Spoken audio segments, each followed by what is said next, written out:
performance of group number 1. Let's give them a round of applause.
Hey, one more thing.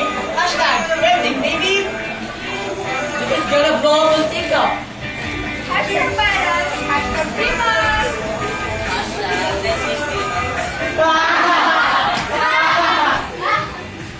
Fear not, peasants. The king of comedy has arrived. Woo! Guys, cheer! Now the party! Guy, here's the best move.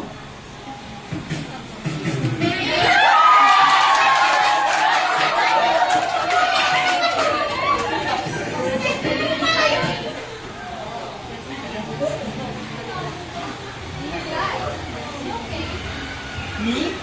Please, the king of comedy never cries.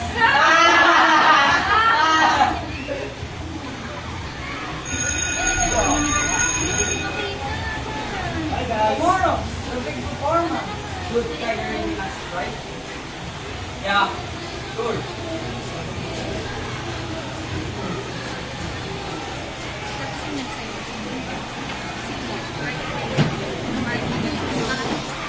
Friendship is the bond that turns strangers into family.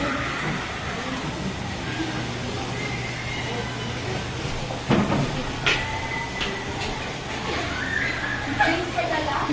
Bye. No way! It's a joke. It's joking, right? Literally. But I thought he was fine. It's not fine, Sam. You need to find me. Now. Let's go! It's the hand that pulls you up when the world knocks you down. Guys, please, don't do this. You all love the funny me, the one who makes you laugh. But me, the real me, I'm nothing. Guys, that's not true. We just didn't notice. Exactly. You didn't notice because I'm just your clown, right? You're more than that. We are friends. You care even when you're not laughing. Bro, ito lang. Sana meron ako sa pag-iwanan niya. Forget we gave it this much. And who's gonna make my TikTok go viral? I can do it without your dumb dance moves. Why? Why do you care now? Because we should have cared for. No one pretending to be real with us. Always.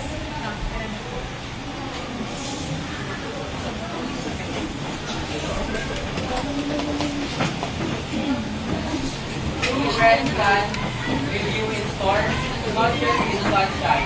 They share your fears, your laughter, and your dreams.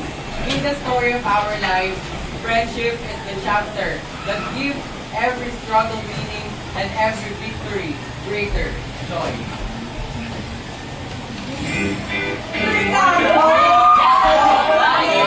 Guys, is coming! Everyone quiet. Good morning, class. Good morning, ma'am. Jesus loves you and so do I. So today I'm gonna tackle to you the resemblance of friendship. Friendship is the bond that turns strangers into family. The hand that pulls you up when the world pulls you down. The voice that reminds you of your worth when you forgot it yourself. So, always remember, sometimes the loudest laughs are the deepest pain. So, goodbye class. Goodbye, Mom.